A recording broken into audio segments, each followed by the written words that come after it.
la palabra, Rocío. Hay una presentación, no tenemos ahora la pantalla, si en un momento llega, lo proyectamos, pero creo que es suficiente. Rocío nos proyecte en viva voz, como debe ser la filosofía, las ideas que quiere comunicar. Muchas gracias y vamos a...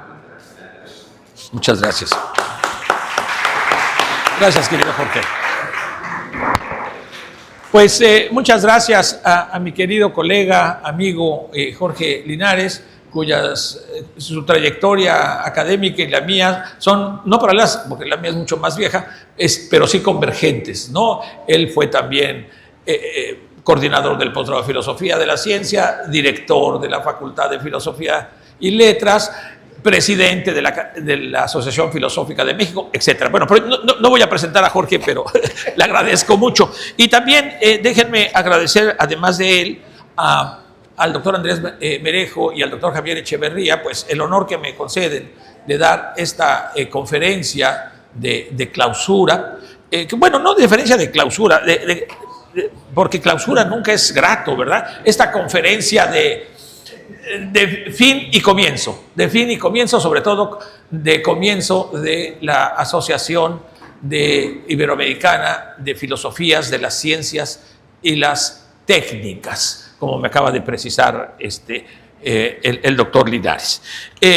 Quiero también felicitar muy especialmente al doctor Javier Echeverría.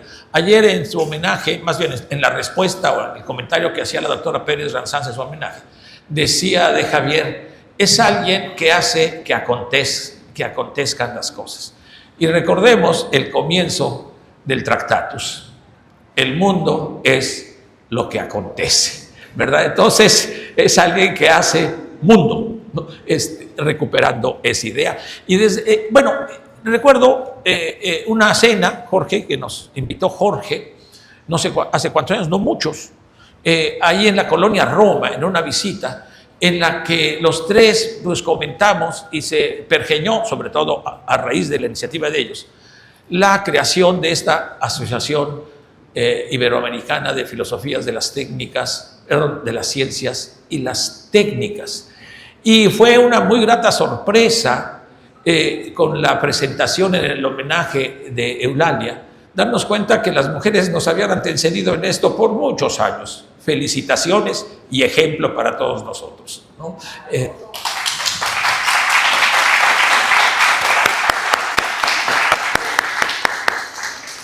Bueno,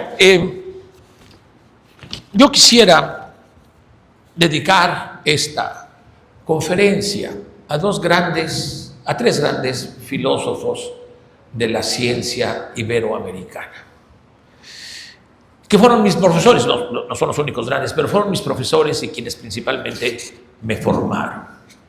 León Olivé, fundador del posgrado en Filosofía de la Ciencia, incansable promotor de la filosofía iberoamericana, fundador y director de la Enciclopedia Iberoamericana de Filosofía, que esperemos que la nueva RIF, Jorge tiene sus propuestas, reviva esta enciclopedia con un énfasis más en lo iberoamericano, como lo reconocen ellos mismos. También a un queridísimo profesor del posgrado de Filosofía de la Ciencia recientemente fallecido, Ricardo Gómez, un entrañable luchador filosófico y político. Fue nuestro profesor en la maestría, después lo invitamos muchas veces a que nos diera cursos, un extraordinario y comprometido filósofo político de la ciencia. Los dos son filósofos políticos iberoamericanos de la ciencia y la teología, pioneros. Y desde luego, aunque ya lo manejamos, pero nunca será suficiente, a nuestro querido y entrañable Ulises Molines. Tres grandes filósofos políticos iberoamericanos de la ciencia y la tecnología, filósofos comprometidos.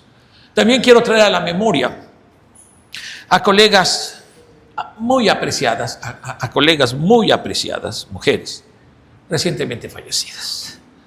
Cristina de Grigori, que le extrañamos mucho que no esté en este escenario, pero como León y como Ricardo están presentes, como diría Javier Echeverría, en otro escenario en el cual más para nosotros, no para ustedes, para nosotros, más pronto que temprano estaremos actuando con ellos. Carmen Rovira. Carmen Rovira es un pilar fundamental de la filosofía iberoamericana, una mujer luchadora. Cuando murió, nos entregó su biblioteca a la facultad con el recado: Ambrosio, llévate lo que quieras. Mi mamá me dijo, Carmen Rovira, que los libros que me llevé muy pocos, pero encontré 2 libros de Rita Segato con una dedicatoria a Carmen Rovira. Dice: mi maestra feminista inigualable.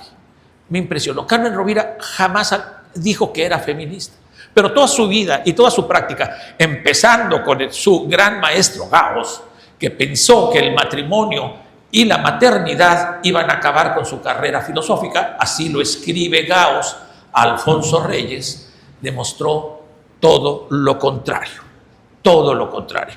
Y que le dice, además fue el pilar fundamental, yo creo que la profesora más importante en México en el siglo XX y XXI de filosofía mexicana e iberoamericana en la Facultad de Filosofía y Letras.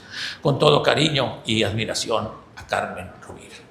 Finalmente, a una amiga y colega que me dolió muchísimo su muerte,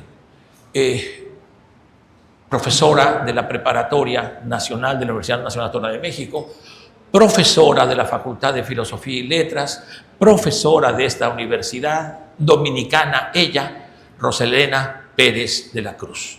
También la recordamos con mucho cariño a Roselena. Bueno, ahora sí, si quieres, empieza a contar. Quería hacer estos agradecimientos y estos reconocimientos. Bueno, una aclaración. Cuando me invitaron Javier y Jorge a dar la conferencia, les dije: oye, pero yo he trabajado muy poco inteligencia artificial y no soy muy entusiasta de ella. Cada vez estoy más perplejo. Y yo no soy un maestro de la perplejidad, como lo fue también nuestro queridísimo y extrañado siempre Javier Muguerza. No soy un maestro de la perplejidad. ¿Qué hago? Pues a ver, arréglatelas. Y bueno, yo he aprendido mucho en este congreso, pero mi conferencia va a ser sobre filosofía iberoamericana y filosofía iberoamericana de la ciencia. Y al final, algún atisbo, alguna referencia a la inteligencia artificial, que este congreso me ha dejado cada vez más perplejo. Si alguna conclusión sacaría sobre la inteligencia artificial de todo lo que he escuchado, y es mucho y que he aprendido, pero si alguna conclusión podría sacar, es que es inevitable que vivir y desarrollar la filosofía sin inteligencia artificial hoy en día. Pero no está determinado su camino, no es unívoco. La filosofía iberoamericana tiene el gran reto, al final daré algunas conclusiones, de cómo integrarla de una manera no hegemónica, de una manera humanista, que es lo que hace falta mucho a la inteligencia artificial. Con eso concluiré. Bien, bueno, voy a empezar, como siempre me cuelgo muchísimo. No, hombre, y ahora que no está la presentación, el riesgo es para ustedes, no para mí, porque puedo hablar demasiado. Pero Jorge me va a controlar. Voy a empezar con las tesis principales que quiero sostener en esta conferencia, por si no llego a terminarla, por lo menos que quede más o menos claro a dónde voy. A partir de la tesis de que la modernidad surge con la conquista de América, es una tesis, bueno, ya no me pongo a explicar. Sugiero que la filosofía iberoamericana surge precisamente con el mundo iberoamericano como un humanismo crítico a la conquista y dominación colonial, que voy a utilizar un concepto que me parece muy rico, sugerido por Javier Echeverría, que yo ya lo rehabilitaría como un concepto epistemológico muy relevante, de veras: desencubrimiento, no descubrimiento, desencubrimiento, que es quitar, no solo quitar lo que entierra algo, no solo es alecella, sino una alecella de alecella, es decir, quitar las capas que han sido impuestas, ¿no? Eso es quitar los encubrimientos. Es un concepto distinto y me parece muy sugerente. Gracias, Javier. Y por eso, desde luego, toda la responsabilidad es mía y Javier será el primer crítico de todo esto. Bueno, entonces, lo característico de este humanismo es que desencubre las injusticias generadas en el origen y desarrollo de la civilización moderna. Esta es la primera tesis. Vaya. La segunda tesis, las filosofías eurocéntricas, sobre todo a partir del siglo XVI, fíjense que hablo más de las filosofías y no de las ciencias, pero también es extendible a las ciencias y a las tecnologías, más a las filosofías. Las filosofías eurocéntricas a partir del siglo XVI y XVII, y desde luego también, como muy bien ha señalado repetidamente Javier, y también las norteamericanas de Estados Unidos, de Trump, bueno, es que no hay manera cómo decirle. Estados Unidos de América, pues también es México, ¿no? Norteamérica también es México. Entonces, pues por lo pronto digo los Estados Unidos de Trump, ¿no? Para distinguirnos,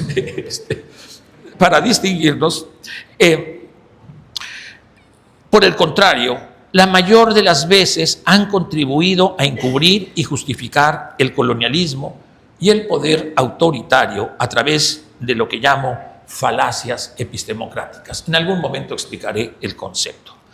Caso particular de estas falacias epistemocráticas es el desarrollo de la filosofía de la ciencia, principalmente norteamericana, a partir de la posguerra, ¿no? Gracias a Pablo, hizo una excelente traducción de ese libro de Reich, como la filosofía de la ciencia, cómo la Guerra Fría transformó la filosofía de la ciencia. Y efectivamente, no es simplemente la filosofía analítica, ¿no? Y esto, gracias a Ana Rosa por señalarlo una y otra vez. Hay filosofías analíticas amplias, como la que ayer habló precisamente Atocha, y filosofías analíticas restringidas. Lo que ha predominado en el mainstream de la filosofía de la ciencia es la filosofía analítica reduccionista de la ciencia, y casi muy poco de la tecnología. Y esta filosofía reduccionista, precisamente por su reduccionismo, perdón, Ana Rosa, incluyendo el giro histórico de Kuhn, ahí viene otro libro que también ya está traduciendo Pablo, The Politics of Paradigms, en la que muestra la afiliación macartista de Kuhn en la elaboración de las estructuras de las revoluciones científicas. Ya esperemos pronto ver ese libro. Si hay algunas editoriales que quieran apoyar a la Universidad de Quilmes para la publicación de este gran libro, ahí está, ahí lo tienen, Pablo. Ya te hice promoción.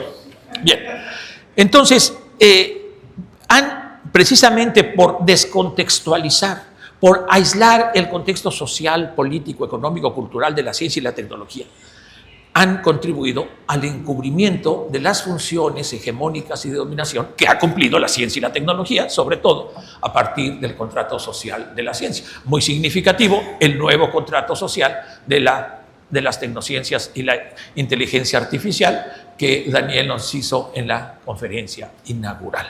Bien, esta es otra tesis. Y por lo tanto, la filosofía iberoamericana de la ciencia tiene que corregir, y ha estado corrigiendo, y es una característica distintiva a nivel mundial, el desencubrir el encubrimiento que ha hecho la filosofía de la ciencia hegemónica, analítica, reduccionista, y ubicarla en el contexto complejo de las relaciones sociales, políticas, incluyendo desde luego las de género, Pero esta es una tesis importante. La filosofía política iberoamericana de la ciencia, la tecnología y las tecnociencias han tenido en el desarrollo al menos del siglo XX, y yo diría en un espacio más amplio, desde el surgimiento de la misma Iberoamérica, lo vamos a argumentar, este papel desencubridor al tener una visión amplia de la filosofía de la ciencia y la tecnología. Esto es urgente por este carácter desencubridor.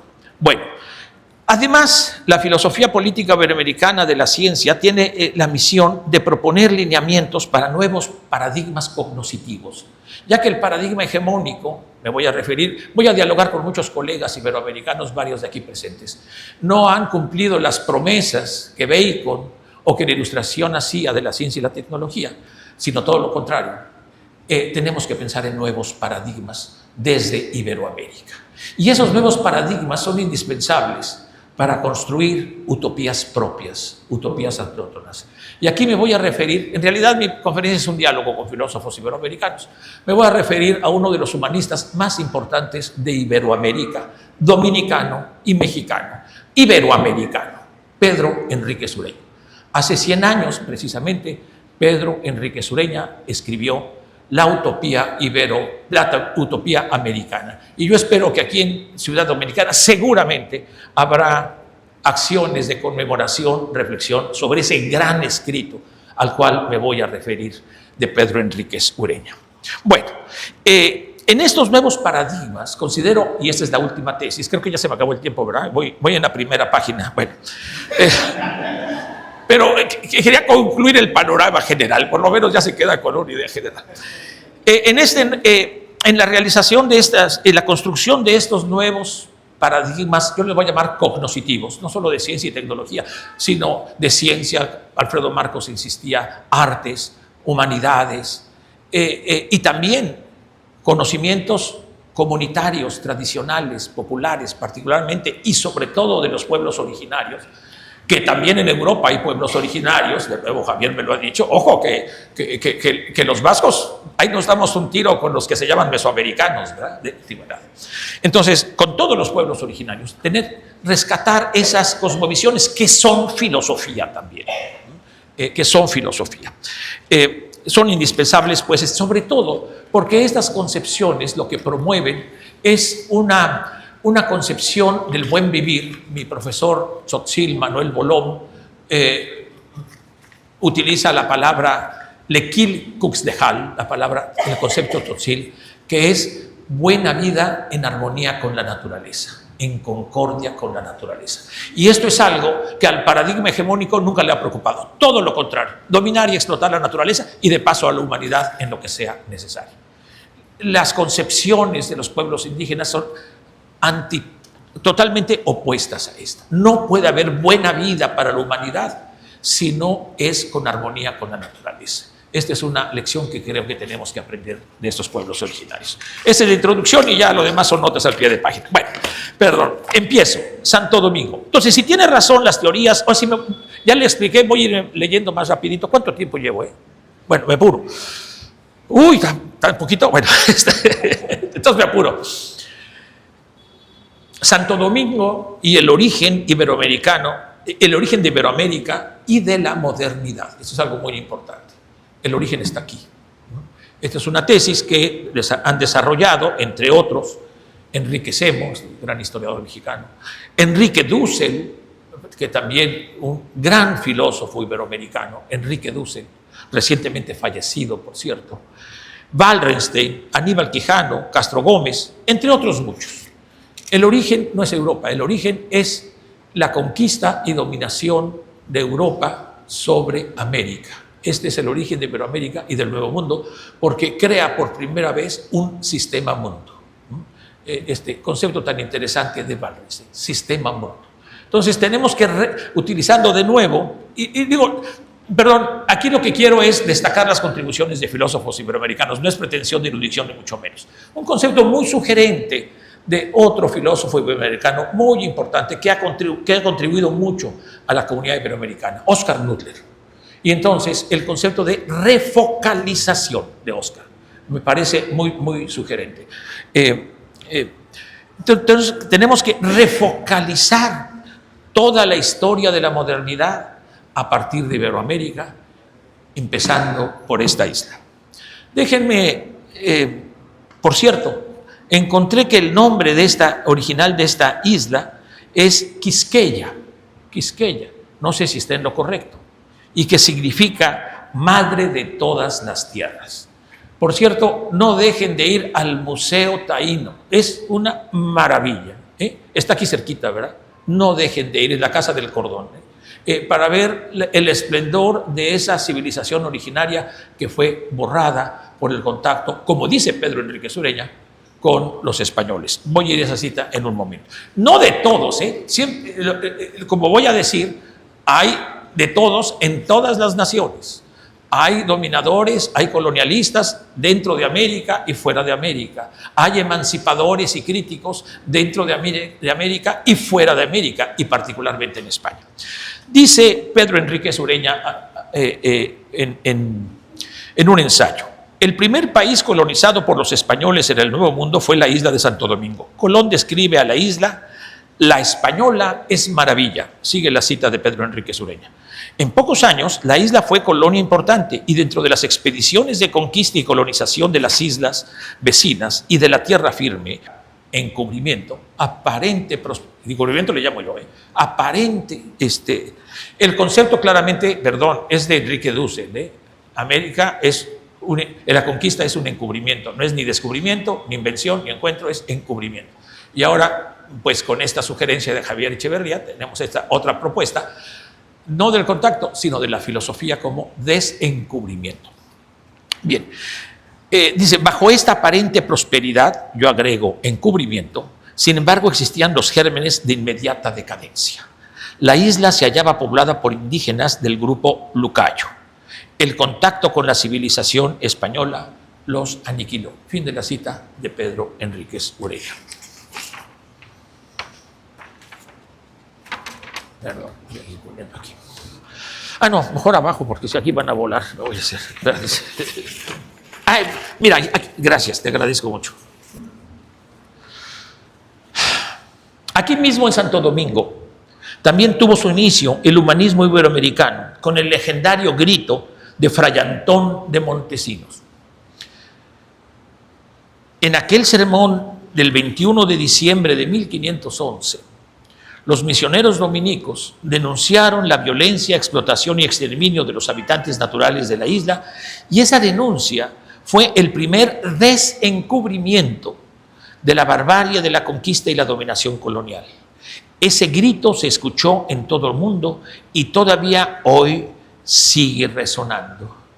Según Las Casas, el texto original no se conserva, pero Bartolomé de Las Casas fue testigo, escuchó ese sermón, porque él era encomendero, su padre había sido conquistador y le habían dado tierras indios para su explotación, encomienda, que es la principal forma de explotación del trabajo y de la tierra en Hispanoamérica, ¿no? La encomienda. Entonces era encomendero Bartolomé de Las Casas y escuchó ese sermón el 21 de diciembre de 1911, y ahí inicia su conversión, renuncia a sus tierras, y se convierte en uno de los defensores más incansables de los derechos de los indios. Pero aquí comenzó todo. Nos dice Bartolomé de Las Casas en sus textos, todo tiene sus referencias, no me entretengo por citarlos. Ese sermón, según Las Casas, dijo esto Antón de Montesinos: todos estáis en pecado mortal y vivís y morís, y en él vivís y morís, por la crueldad y tiranía que usáis con estas gentes inocentes. Decid, ¿con qué derecho y justicia tenéis en tan cruel servidumbre a aquestos indios? ¿Con qué autoridad habéis hecho tan detestables guerras a estas gentes que estaban en sus tierras mansas y pacíficas, donde tan infinitas de ellas de las muertes y estragos habéis consumido? ¿Cómo los tenéis tan opresos y fatigados, sin darles de comer ni curarlos de sus enfermedades, que los exiguos trabajos que les dais incurren o mueren, y por decir mejor, los matáis por sacar y adquirir oro cada día? Este es un pasaje de ese famoso grito. Ustedes pueden ver esa estatua majestuosa de Montesinos en el malecón, ¿verdad? En el malecón. Y creo que vi otra por acá también. Bueno, uno de los familiares de Colón fue inmediatamente a ver al prior de los dominicos aquí, dice: a ver, ordénale a Antón de Montesinos que se retracte y pida disculpas para el próximo domingo. Y le dijo el prior: no, eso no es Antón lo pronunció, pero el discurso es de todos. Le voy a pasar tu recado de todas maneras. Al siguiente domingo, el 28 de diciembre, dice lo siguiente Antón de Montesinos: tornaré a referir desde su principio mi ciencia y verdad. Mi ciencia y verdad. Jorge hablaba en su conferencia sobre el concepto de verdad de Nicolás. Bueno, este es el concepto de verdad. Mi ciencia y verdad. que el domingo pasado prediqué, y aquellas mis palabras que así os amargaron, mostraré que son verdaderas. O sea, más de lo mismo y además mejor argumentado. Pero quiero enfatizar aquí de qué ciencia y de qué verdad está hablando. Pues precisamente de una ciencia y una verdad desencubridora. Bien, gracias. Me salto ya lo de Dussel, ya lo expliqué, que es el concepto de encubrimiento, y sobre lo de Dussel agrego algo más. El encubrimiento de América va más allá de no reconocer el valor propio, gracias Jorge, el no reconocer el valor propio y auténtico de las culturas y civilizaciones originarias de América. También y al mismo tiempo impone una falsa interpretación salvífica y civilizatoria que oculta la barbarie e injusticia de la conquista de los europeos, que se asumen como naciones y culturas racionalmente superiores. Y por eso tienen derecho a dominar a los pueblos bárbaros e inferiores de América. En esto consiste, en esta pretensión de superioridad racional, consiste precisamente la falacia epistemocrática, así le llamo yo, que desde entonces hasta el presente intenta encubrir las injusticias del colonialismo externo y el colonialismo interno. Quiero volver a insistir, en los mismos discursos de los españoles hay discursos imperiales y discursos emancipatorios. Cuando hablo de quién conquistaron, pues sí, fue Europa quien conquistó, pero también aquí surgió un rechazo y una crítica radical como la que acabo de citar de Antón de Montesinos, y no solo de él, sino de otros muchos que estaré refiriendo. Son españoles, son mexicanos, son latinoamericanos, son iberoamericanos. Muchas gracias. El humanismo iberoamericano ha luchado continuamente contra el encubrimiento del discurso colonialista de la modernidad. Y déjenme de una vez, aquí me preguntaba Leonardo hace un rato, ¿y qué diferencia hay contra los estudios postcoloniales y decoloniales? Mucha, porque la mayoría, salvo excepciones, la mayoría de los estudios decoloniales y postcoloniales dicen Latinoamérica y todo lo demás es dominación, ¿no? Tenemos que cortar por lo sano. Ese es un error gravísimo. Tenemos que ver mucho más ampliamente, y por eso de ahí la gran diferencia entre el concepto de Latinoamérica, que es también europeo, latino, y el concepto de Iberoamérica, que es mucho más incluyente y plural. Entonces hago este énfasis en Iberoamérica. Y los discursos emancipadores y críticos están en América y también en las naciones ibéricas, en España, en Portugal. El humanismo, entonces, ha luchado continuamente contra el encubrimiento del discurso colonialista de la modernidad. Retomando el concepto propuesto por Javier Echeverría, ha tenido el propósito de desencubrir las estructuras sociales que impiden el pleno desarrollo de la dignidad humana, y en consecuencia, aquí ya viene la aletheia, pero es antes una tarea previa, desencubrir y después descubrir. ¿Descubrir qué? Descubrir nuevas y mejores posibilidades para la vida buena. La eudemonía, que es el sentido originario de verdad, aletheia, traer a la vida lo que yacía muerto y enterrado, pero además encubierto. De ahí el concepto de desencubrimiento. Gracias. Déjenme darle una pieza maestra del argumento encubridor, el más sofisticado de la conquista y la dominación imperial. Esto se da en el libro, considero el intelectual orgánico del imperio más inteligente, que es Ginés de Sepúlveda, un gran aristotélico, según dicen. Alfredo Marcos nos dirá si sí o no, y que utiliza Aristóteles y la teoría de la esclavitud natural para justificar el dominio. Esta es la conclusión del libro al cual se opuso a su publicación Bartolomé de las Casas. Como consecuencia de esta oposición, Carlos V, es que Carlos V es realmente muy interesante, tenía asesores de diestra y de izquierda y de siniestra, ¿no? De derecha. Ginés de Sepúlveda era uno de sus principales asesores, el otro era Bartolomé de las Casas. Entonces también hay que ver ese mismo pluralismo y la angustia que vivía Carlos V, ¿no? Entonces Carlos V decide, a ver, ni uno ni otro. Confróntense en Valladolid. Algo me comentaba Alfredo que va a haber una conmemoración este año, ¿no? En Valladolid. Y vienen ahí las legendarias controversias de Valladolid entre Ginés de Sepúlveda y Bartolomé de las Casas, las cuales fueron una absoluta decepción, en opinión del gran teólogo, maestro de todos ellos, que es Domingo de Soto, que fue el relator y el coordinador y que organizó esos debates por encargo de Carlos V. Dice, no hubo ningún debate, ninguna controversia. Llegó Ginés de Sepúlveda y leyó lo que ya había publicado.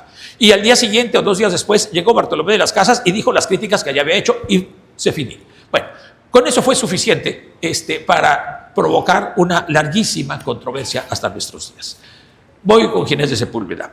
Esta es la conclusión de su libro, Tratado sobre las causas justas de la guerra.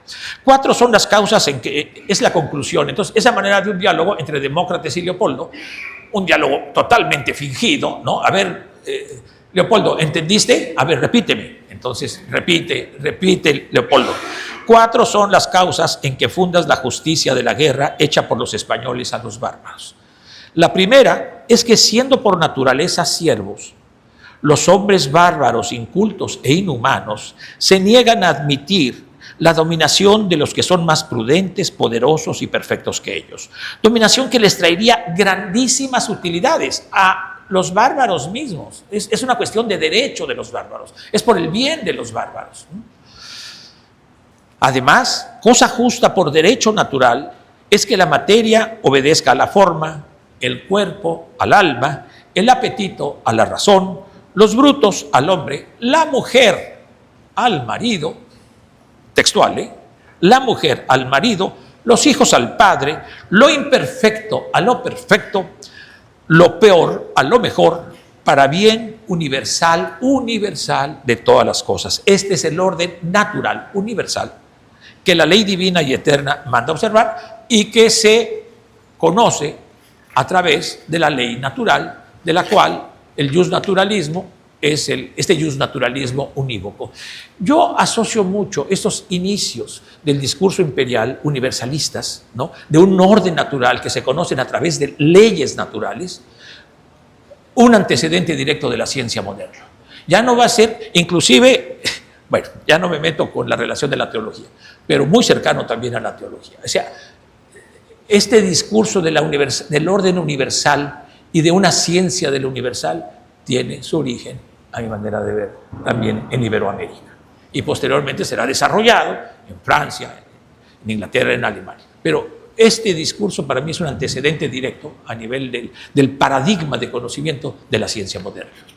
Bien, ¿y cuál es la contraparte? Aquí voy a citar a quien considero el filósofo crítico más articulado y más radical de la conquista y de la dominación, Fray Alonso de la Veracruz, cuyo nombre original era Alonso Gutiérrez.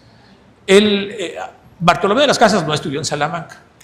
Alonso de la Veracruz recoge toda la tradición republicana, crítica, nominalista, revolucionaria de la filosofía y la teología de la Escuela de Salamanca. Él fue discípulo directo de Vitoria, de Domingo de Soto, de Martínez Silicio, el gran nominalista en Salamanca, que vienen de París. Todos vienen de París, por cierto. Todos. Y veamos qué nos dice él. Esta es la primera cátedra que dictó Alonso de la Veracruz en la Real Universidad de México en su inauguración en 1553, que dio lugar a una relectio, que se llama Sobre el dominio de los indios y la guerra justa. Es una respuesta directa también a Ginés de Sepúlveda y a todo el discurso del humanismo imperial, ¿no? Los habitantes del Nuevo Mundo no solo no son niños o amentes, sino que a su modo sobresalen y por lo menos algunos dentro de ellos son de lo más eminentes. Es evidente lo anterior porque antes de la llegada de los españoles, y aún ahora lo estamos viendo, hay entre ellos magistrados, gobiernos y ordenamientos de lo más conveniente. Luego, no eran tan infantes y amentes como para que fueran incapaces de dominio propio. Si ustedes notaron, el argumento que niega el derecho de autodeterminación, que es una tesis republicana muy importante en la España medieval y en la España renacentista. Mucho más radical el republicanismo hispano, salmantino particularmente, que el italiano, Maquiavelo, o posteriores a él. Entonces también ahí tenemos que refocalizar la historia de la filosofía política. Este republicanismo español medieval y sobre todo renacentista es de lo más radical. Todo, bueno, ahorita voy a ver. Y lo que está atacando es, a ver, son diferentes, pero no por ser diferentes son menos racionales. Hay muchas formas de ser racionales, hay muchas formas de ser civilizados. Y voy a continuar con esta interpretación pluricultural del justnaturalismo. La antítesis de Ginés de Sepúlveda. La ley natural, en relación con aquellos casos que son de segundos principios, es variable y no es la misma en todas las naciones, sino lo que les parece recto a unos no les parece a otros. De tal condición son aquellos casos de la ley natural de acuerdo a los segundos principios. De acuerdo a los segundos principios, una sociedad puede decir esto es justo y otra sociedad puede decir esto es injusto. Y ninguna sociedad, ninguna nación, dice Fray Alonso, tiene derecho de aplicar la interpretación de los segundos principios a otros. ¿Por qué son necesarios los segundos principios? Pues por el mismo problema de que nunca son directamente contrastables las hipótesis y las leyes. Necesitamos de hipótesis auxiliares. Los segundos principios de la ley natural son hipótesis auxiliares. Y estas hipótesis auxiliares, segundos principios, varían de nación en nación. De tal manera que son correctas las dos conclusiones respecto a la justicia de un orden y la justicia de otro orden. Lo que cabe es la discusión, es el diálogo para criticar y desarrollar mejor los argumentos a favor, pero nunca la imposición por la fuerza, como lo plantea Ginés de Sepúlveda, a través de la falacia epistemocrática. Y bueno, termino con Fray Alonso, que para mí pues, es el santo patrono de la Universidad de México, ¿no?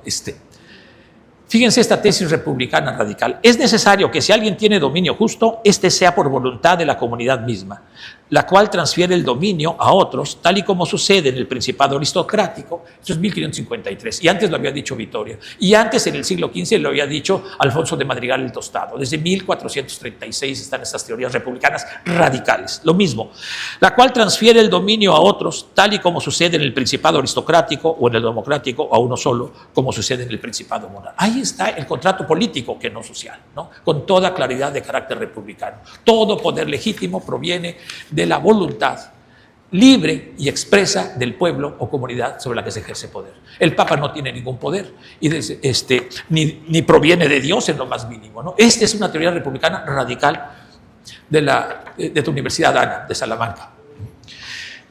¿Cuál es la conclusión? No conozco una conclusión más crítica, Está obligado el emperador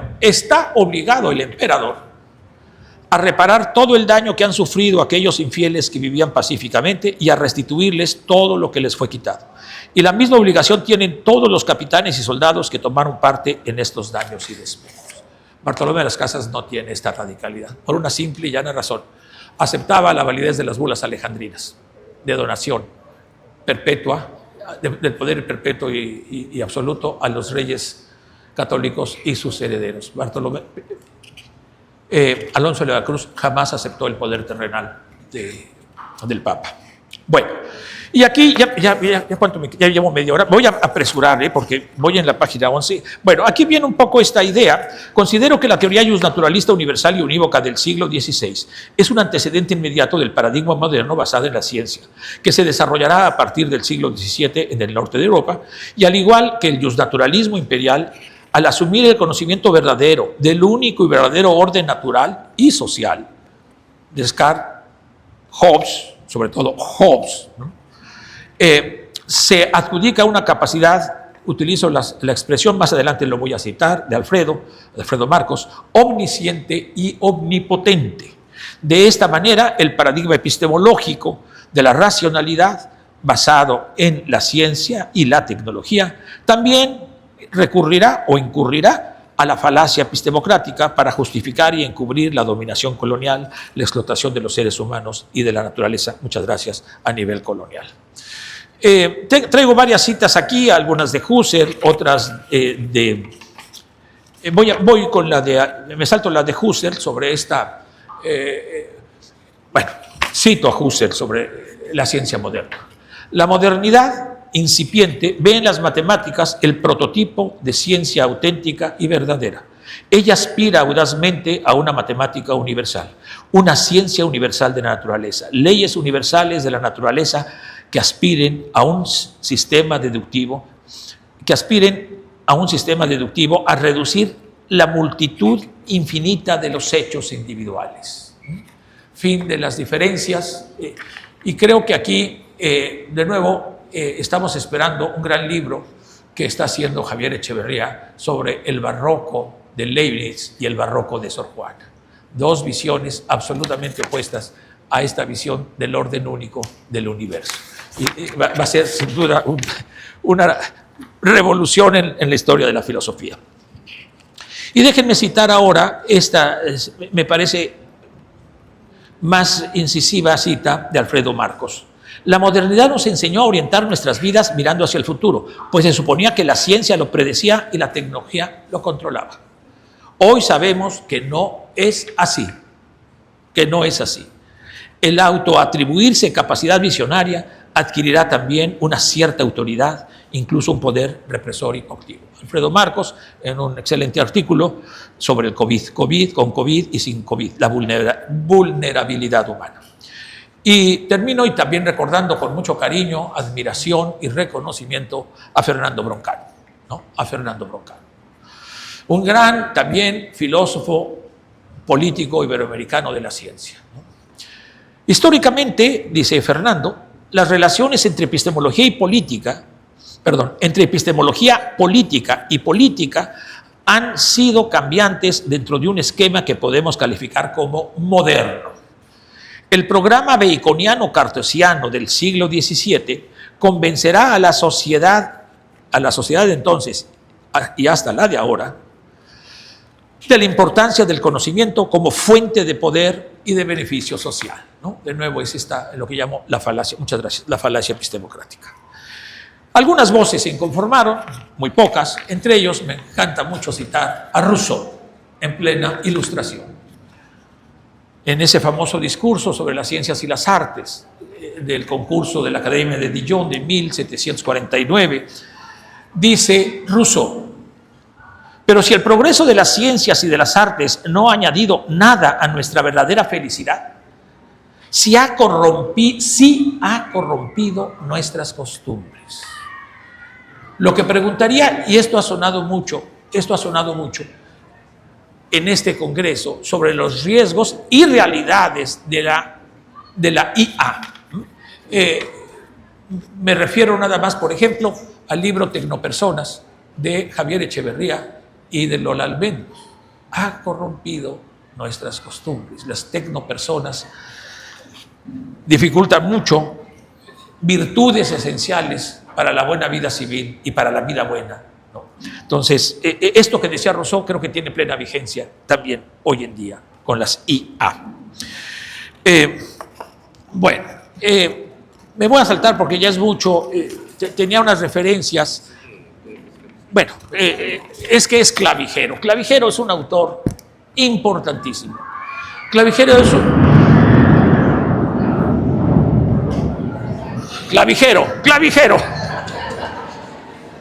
No sé si fue Clavijero o Montesinos, cualquiera de los. Bueno, en plena ilustración, Cornelio de Po escribe en la enciclopedia, que más enciclopedia, la entrada sobre América. Y él antes había escrito un artículo que se llama Investigaciones filosóficas sobre América. La tesis, no lo pueden creer, es uno de los historiadores naturales más reconocidos y reputados de la Ilustración europea. Y lo que hace es fusilarse, copiar textualmente a Oviedo y a otros cronistas del siglo XVI. Humboldt dice: patrañas que no salen de su gabinete. Nunca se tomó la molestia de hacerlo. En una ocasión, Alzate le mandaba, esto me lo hizo favor de como César de Rosas ha trabajado bastante el Clavijero. Entonces, y Alzate le manda la descripción de un hueso de mamut. Dice: a ver, ¿cómo que no había mamíferos de gran tamaño en América? ¿Y esto qué es? Eso no puede ser, porque si lo hay, pues peor para el hueso, ¿no? Como Hegel. Si hay otra estrella, esta orden que se impone deductivamente y lo que no quepa queda excluido, aunque sea evidencia científica. Vean nomás la descripción de Poe. Los hombres apenas se diferencian siglo XVIII, plena ilustración francesa, el siglo de las luces. Y cómo esas luces encubren terriblemente la realidad americana. Refiriéndose a América, los hombres apenas se diferencian de las bestias, carecen de memoria, no saben reflexionar ni ordenar sus ideas, no son capaces de mejorarlas, ni aún de pensar. Su voluntad es insensible a los estímulos del amor y de cualquier otra pasión. Su pereza los tiene sumergidos en la vida salvaje, su cobardía se manifestó en la conquista. Siglo XVIII, plena ilustración. Clavijero, uno de los jesuitas ilustrados mexicanos expulsos en Italia, escribe Historia Antigua de México, dedicada a refutar concluyentemente esto. Lo peor de todo es que lo que se adueñó en el discurso filosófico y en la filosofía de la historia hegemónica es Cornelio de Poe. Son los cronistas que consideraron desde la llegada hasta Cornelio de Poe y después la barbarie de los indígenas. Vean esta joya de Hegel. En efecto, a partir del momento en que los europeos desembarcan en América, los indígenas han ido desapareciendo poco a poco al soplo de su actividad europea. Su inercia, humildad y rastrera sumisión frente al criollo y más aún frente al europeo son el carácter esencial de los americanos. Hegel, siglo XIX. Y ahora falta buen lapso de tiempo para que los europeos consigan inculcar en ellos un poco de dignidad.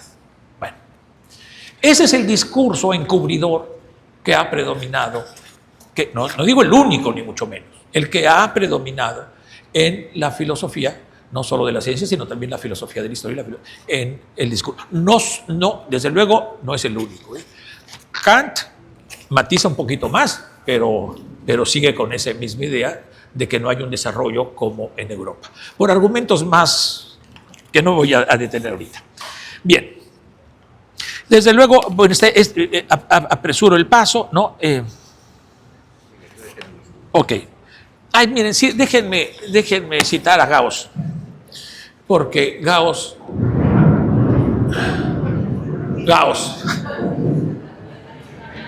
dice: el pensamiento hispanoamericano, yo sustituyo hispanoamericano, siguiendo a Carmen Rovira, por cierto, por iberoamericano contemporáneo, viene siendo órgano principal de la independencia y proceso de constitución de las naciones correspondientes. Y esto es en el fondo último su aspecto político. España, es decir, el pensamiento hispanoamericano desde siglo XVI hasta siglo XX ha tenido una fuerza crítica al colonialismo, ¿no? Emancipadora. Eso es lo que nos está diciendo Gauss. España, pero también España requiere de este. Bueno, cito.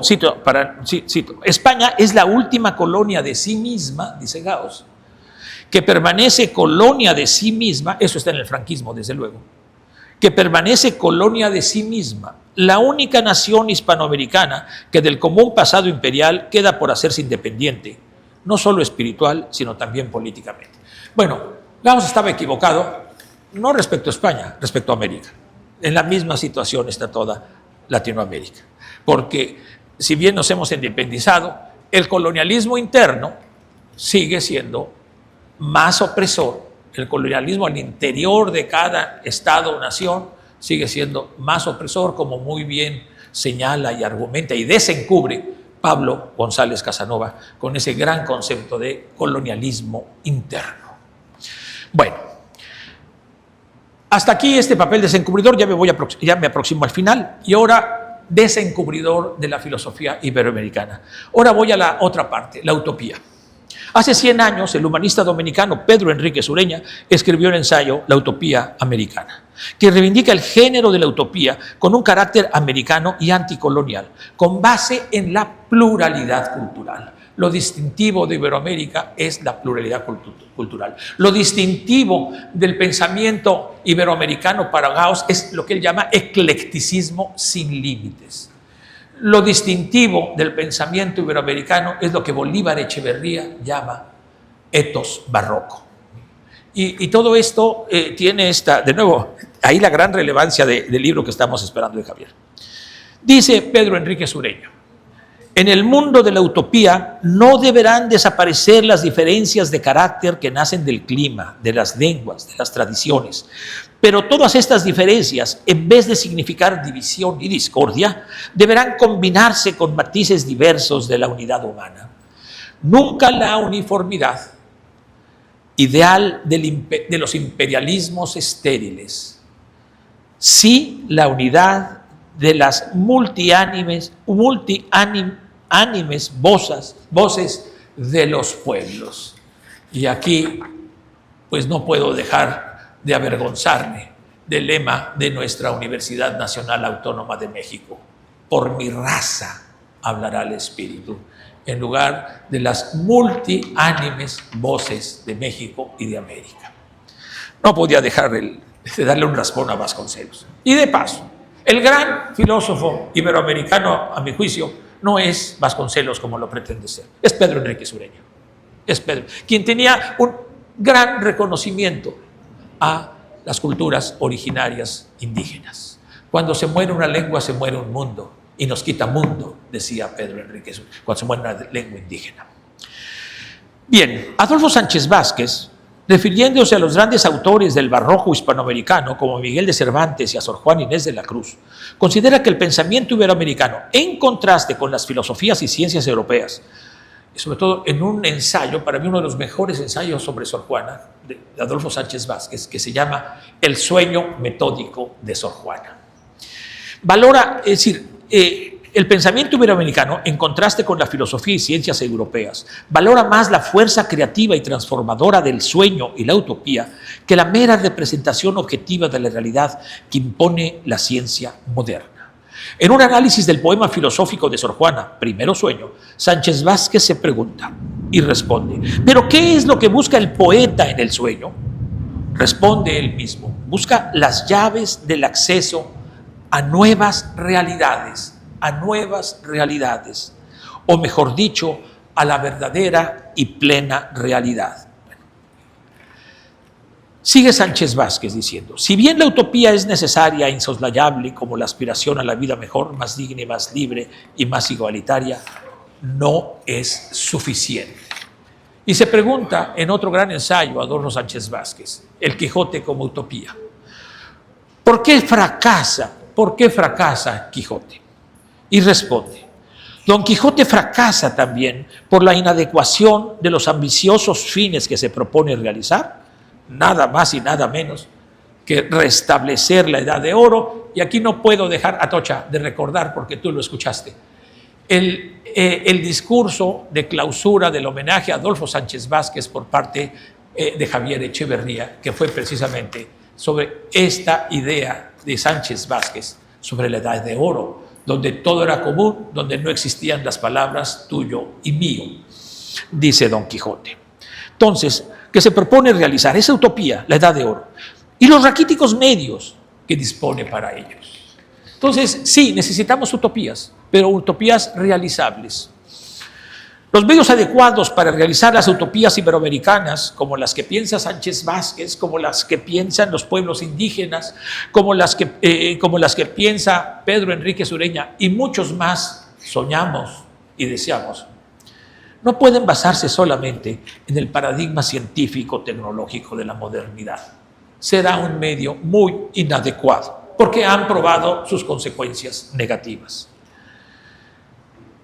No solo han incumplido esas promesas de progreso y bienestar social, como ya lo atisbaba Rousseau, sino peor aún, se han agravado la pobreza, las injusticias sociales, la dominación autoritaria, la explotación económica, el colonialismo, la destrucción de la diversidad biológica y cultural, las guerras, los genocidios, el deterioro del medio ambiente y el cambio climático, que constituyen ya una crisis civilizatoria, como se evidenció a nivel global en la reciente pandemia.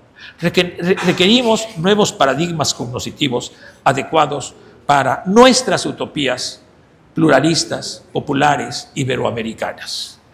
Gracias. La filosofía política de la ciencia y la tecnología iberoamericana tiene un compromiso, a mi manera de ver, fundamental o inexcusable, tanto con la crítica a las consecuencias indeseables del paradigma hegemónico. Fíjense que no hablo tanto de la crítica a la ciencia y la tecnología per se, sino al paradigma que engloba, orienta el desarrollo, la producción y desarrollo y aplicación de la ciencia y la tecnología. Entonces, necesitamos un nuevo paradigma que evite las consecuencias indeseables, ahí sí quién sabe quién sea,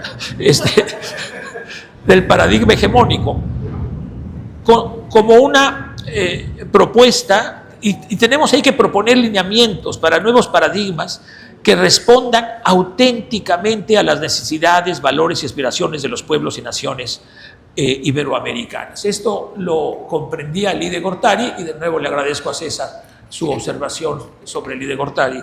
Entendía ciencia y tecnología autóctonas, es decir, que respondan honestamente a las necesidades, deseos y aspiraciones de la comunidad que sustente ese paradigma, autóctonas. Otro gran filósofo de la ciencia y la tecnología, Lide Gortari.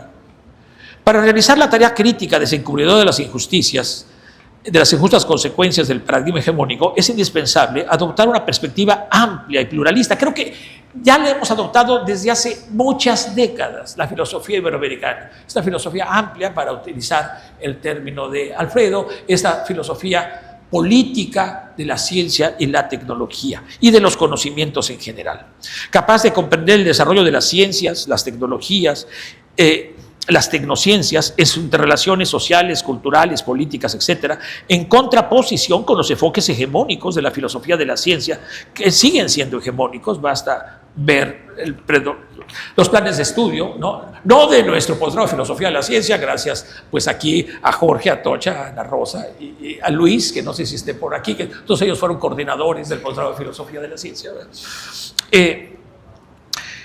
pero que siguen siendo esta filosofía reduccionista de la ciencia en muchos lados, ¿no? De ninguna manera despreciar el análisis lógico, metodológico, epistemológico. Eso sería un gravísimo error, y en eso nos pintamos la raya contra los enfoques postcoloniales y decoloniales. Son indispensables la recuperación, la integración de la ciencia, de la tecnología, las tecnociencias, de la inteligencia artificial, pero no como hegemónicas, sino bajo un principio que sugiero de equidad epistémica, con las humanidades, con las artes, con los conocimientos tradicionales. Y esto sí es utopía, pero es realizable. Las grandes empresas farmacéuticas del mundo son las que más han aprovechado este diálogo intercultural, pirateándose, apropiándose los conocimientos tradicionales del herbolario, ¿no? A nivel mundial, con ganancias millonarias. Realmente se necesita ser obcecado para no reconocer la valía epistémica y tecnológica de esos saberes tradicionales. No en el sentido de las grandes farmacéuticas transnacionales, ¿no? Sino con un sentido de este nuevo paradigma. Termino ya. Entre algunos lineamientos de estos paradigmas, primero, sacados de esta, perdón, ya me extendí mucho, esta reconstrucción del humanismo de la filosofía iberoamericana aplicada al ámbito de la filosofía política iberoamericana de la ciencia y la tecnología para la construcción de nuevos paradigmas. ¿Cuáles serían algunos de estos lineamientos?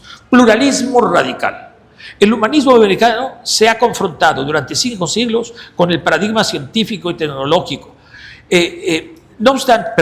Que se ha confrontado con los paradigmas hegemónicos, déjenme llamarle así, es una buena fuente para la propuesta, discusión y desarrollo de estos lineamientos. Entre ellos podríamos destacar el pluralismo amplio y radical en todos los ámbitos: cultural, de género, epistemológico, tecnológico, ético, político, estético, cosmológico. Me gustó mucho la respuesta de Eulalia cuando le preguntaron sobre trans. Dice, a ver, entre más gradual y más plural, mejor, y además es un derecho humano, ¿no? Pero este principio que aludió Javier, el principio de distinciones graduales de Ulises Moulines, junto con el principio BIPS de valor intrínseco de la pluralidad del ser, me parece que podrían ser postulados como principios de los lineamientos, ¿no? A ver, nada es sí o no, blanco o negro. Entre el blanco y el negro están todos, no todos los grises, todos los colores. Están todos los colores.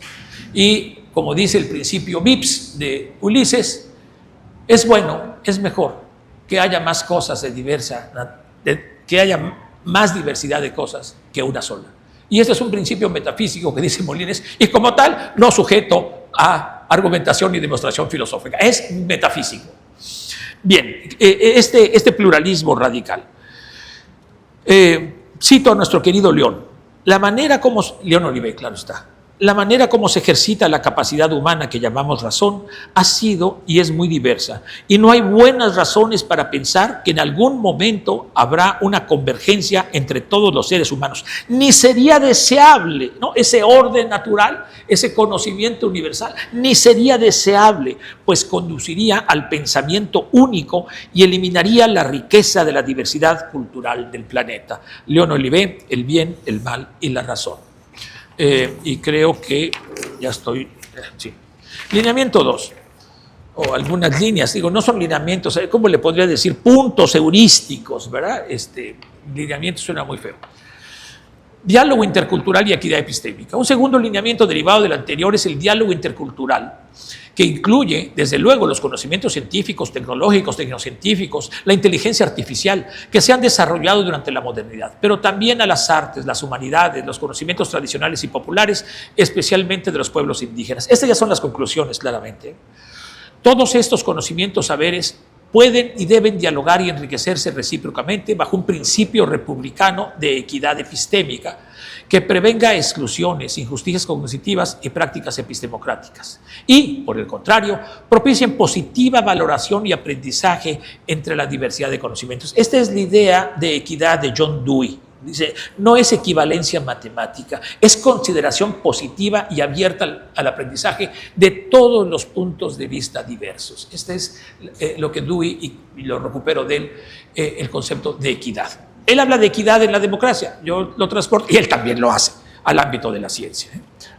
Bueno, como bien propone un filósofo y sociólogo belga, pero que se ha pasado la vida entre campesinos e indígenas, se pasó la vida porque ya murió, del tercer mundo, François Autois, recordarán los que estuvieron en el Congreso de Chiapas, que él dio la conferencia inaugural, por recomendación de Pablo González Casanova. Invitamos a don Pablo a dar la conferencia y me dice, mira Ambrosio, para lo que quieres, invita a François Autois.